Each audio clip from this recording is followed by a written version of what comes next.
Just in, the long-awaited announcement that will directly impact the low-income and fixed-income beneficiaries of Social Security, retirement, disability, SSDI, survivors, SSI, VA, and RRB. I have all the details and everything you need to know right here in this video. Let's get right into it. But really fast before we do, thank you so much for joining me. If you're new here or if you haven't done so yet, make sure to subscribe by hitting that button right down below the video, as I am your one and only daily advocate, and I'm very much dedicated to you and this community to do all the research so that you don't need to. I'm watching everything closely all day, every single day, and I'm breaking it down into these short videos so that you can get the latest details hot off the wire as this information is being released. So again, thanks so much for joining me. Please make sure to subscribe down below if you haven't done so yet, and let's get right into the update.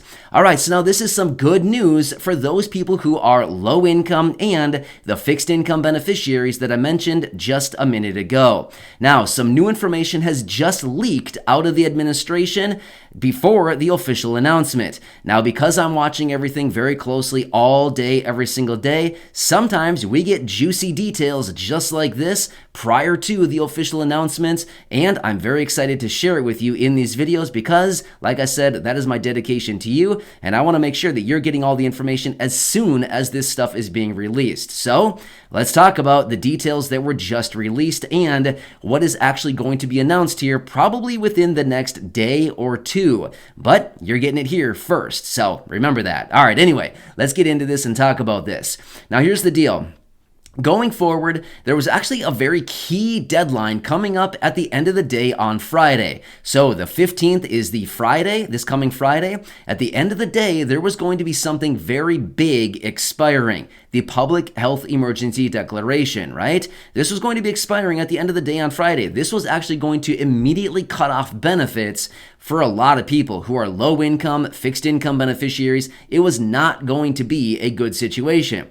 Well, as we approach the deadline, we've been wondering, well, are they going to extend it or what is going on here? Haven't heard a single word. Well, until now, some new information just leaked out of the administration from somebody who does not want to be identified because they probably weren't supposed to share this information. However, here's what we do know based on this report.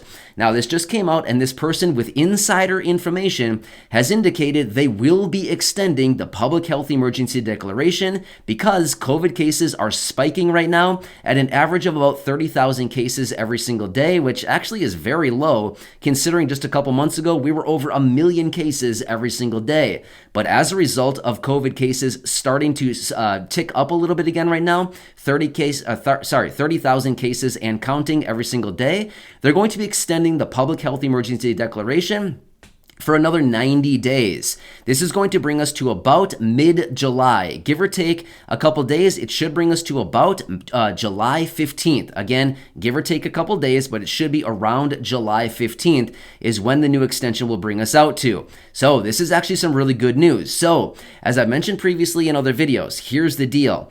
If this was not going to be extended out, this would have meant that about 13 million people on Medicaid would have been losing their benefits almost immediately. That would not be good. About 12.9 million people would have been losing Medicaid coverages. Now, for those people who are receiving SNAP benefits, in the states who are still sending out the emergency allotment, the minimum of $95 each and every month, they can continue with that because this Public Health Emergency Declaration is still in place and it will be extended out another 90 days. They can technically still continue to send out the emergency allotment of a minimum of $95. Now, there's a handful of states out there right now that are still doing this. Some states, unfortunately, have discontinued the emergency allotment, but this allows them to have those privileges of continuing to send out that extra $95 every single month. So, some pretty good stuff, because I know that there's a lot of you here in the community who are low income, fixed income. A lot of you are receiving SNAP benefits, as well as there's a lot of you in this community who also do have Medicaid. Again, not Medicare, but Medicaid. So this is actually some pretty good stuff. But here's what also is really good about this. So now here's the deal. Once again, they are citing COVID cases spiking, and again, 30,000 cases or thereabouts every single day, and cases are starting to tick up once again. again. And the experts out there right now are anticipating we're likely going to continue to see increased cases here over the coming weeks. So here's what's interesting. As we continue to move forward into, later into the spring and into the summer here, as COVID cases continue to spike up, once again, they're using COVID cases as justification and the reasoning why they're going to extend out the public health emergency declaration, just like they did last week when they extended out once again the pause on student loan payments. Now, here's the thing. On one hand, we hear from lawmakers and we hear from the administration. By the way, this is not me taking political sides. I'm not doing that at all. I don't do that in my videos. I'm simply telling you this is what we are learning, and this is what we're hearing from people in Congress, as well as we hear it out of the administration. On one hand, we hear things like, the economy is booming, everything is great, we're all back to normal, all is fine and dandy, we're all happy and sailing off into the sunset, and we're all good to go. Now, on the other hand, we hear things like, well, we need to extend out the pause on student loan payments, and we need to extend out the public health emergency declaration because COVID cases are spiking, and if we were to re-implement student loan payments, then that would put all millions of people into financial hardship. So it's kind of a little bit contradicting, right? One hand, we have all this information coming out saying we're good, we're fine. On the other hand, we're saying, but actually, no, we're really not. A lot of people are struggling right now, and we need to continue some of these emergency measures right now. Now, here's the thing. As long as the public health emergency declaration is in place, and as of right now, the official announcement has not come out yet, but I would anticipate probably sometime tomorrow or maybe Friday. I'm not quite sure why they wait until the very last minute all the time, but that's typically the history of what they typically do, is they wait until the very last minute. Now, I would anticipate that official announcement to come out sometime probably tomorrow or probably Friday. Probably not anymore today, considering the time that it is already. It's already kind of late in the day today. I'm just guessing it's not going to come out today. Probably tomorrow or Friday. But anyway, as long as this is put in place, they have pretty good justification. They have some pretty good excuses for why all of these things should be in place. Again, some good stuff. Now, here's the deal. As all of us in this community are continuing to wait for additional payments, direct checks, stimulus checks, monthly recurring payments, permanent raises to benefits, all kinds of things that we're waiting for out of the administration, as well as out of Congress. Well, realistically, it's more like out of Congress, because Congress has the ability, they have the authority to push the bills and the legislative through, and then ultimately the president and the administration is the one who has the final say on all this. Now, here's the deal. As long as the public health emergency declaration is put in place and it is continuing to extend it out, that's kind of a good thing. That is like a little bit of an ace up our sleeve right now when it comes to all of us that are continuing to push for additional payments, whether it's a one-time stimulus check, monthly recurring payments, a tax credit, a tax rebate, voucher programs, whatever it happens to be, whatever they call it, a focused stimulus check for those people living on a fixed income. This is like a big win for us because once again, as long as this is put in place, they can lean back on it and say, hey, look, the public health emergency declaration is still in place. Therefore, as long as that's in place, you got to know that something big is going on in this country, right? It's a bad situation. So again, for all of us who are continuing to advocate for additional checks, a stimulus check, a one-time check, a lump sum payment, anything like this, as long as they have this declaration still in place, I feel like we have still pretty good justification for continuing to press on Congress and the administration and the president for saying, look, you guys are saying that COVID cases are spiking. The declaration is still in place. Therefore, why wouldn't we offer additional checks to those people who are struggling so badly? Now, again, I want to make it very clear. I am not advocating for a broad stimulus check to everybody out there. That's not what we really need. We need a highly focused stimulus check on the lowest income and those people who are a fixed income beneficiary of all the benefits I've been mentioning throughout this video.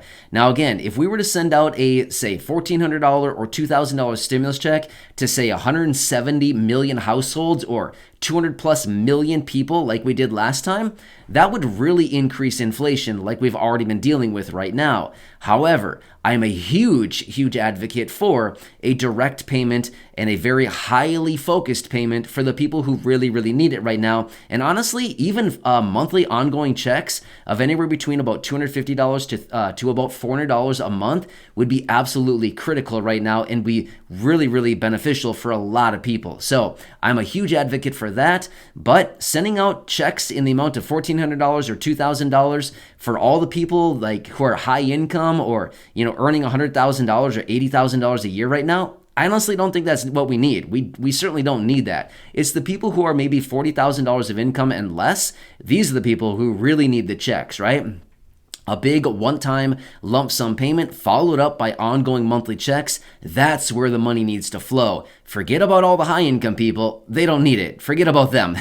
They certainly don't need the money. Let's send it out to the low income. Let's take all that money that would have gone to the higher income people, the people out there earning $75,000 or $100,000 or $80,000 a year, the couples earning $150,000 a year that would be getting these checks. Forget all those people. Let's not send it to them. Let's take all that money that should have gone to them and let's send it out to the low income. Let's send it out in a lump sum payment. Let's send it out in direct checks. Let's send it out in monthly recurring payments. That is where the money needs to flow right now. So anyway, as long as this declaration is still in place, I feel like we've got some pretty good justification, just like the administration and the Department for Health and Human Services also has the justification for continuing to push out this public health emergency declaration, which, by the way, has been in place since January of 2020. So over 2 years, this thing has been put in place and they continue to extend it out. Well, according to what the experts are saying right now, later this year, this fall, they're actually anticipating another massive surge of COVID cases. So this declaration is probably going to be with us for a very long time. I would not be shocked one bit if we see this thing extended out once again in July when we come up on the expiration date once again. Either way, we don't know that. That's a few months out from right now. But anyway, as we do get more information, as we approach that, of course, I'll keep you posted. But remember, this is kind of a little bit of a leaking situation. That sounds really gross. Sorry. Anyway, the information was leaked is what I should say. So anyway, this came out of the administration. We should be getting this official announcement probably tomorrow, maybe on Friday, whenever we get that. Of course, I'll bring you all that information and give you all the final details. But the official from the administration who gave this information, again, who is remaining anonymous, this person does not want to be identified, has said they're going to be extending it 90 days. So anyway, as we do get that announcement, of course, I'll keep you posted. But this is some good stuff, especially for the low income and, of course, the fixed income beneficiaries in this video. So again, I'm here for you. I want to keep you posted with everything going on. Again, some pretty good information here and another good announcement we can tally up, but we need more good announcements just like this one. Anyway, if you haven't done so yet, make sure to subscribe down below, share this video with your friends, family, social media, and go back and check out any of the other nearly 2,400 videos right here on the channel. Please enjoy your day. I'm here for you in any way that I possibly can be. So leave your comments, your questions, and your feedback down below. And I do my best to read as many comments as I can, as well as respond to as many as possible and make necessary dedicated videos as I see fit. So again, thanks so much. Enjoy your day, and I'll catch you again later.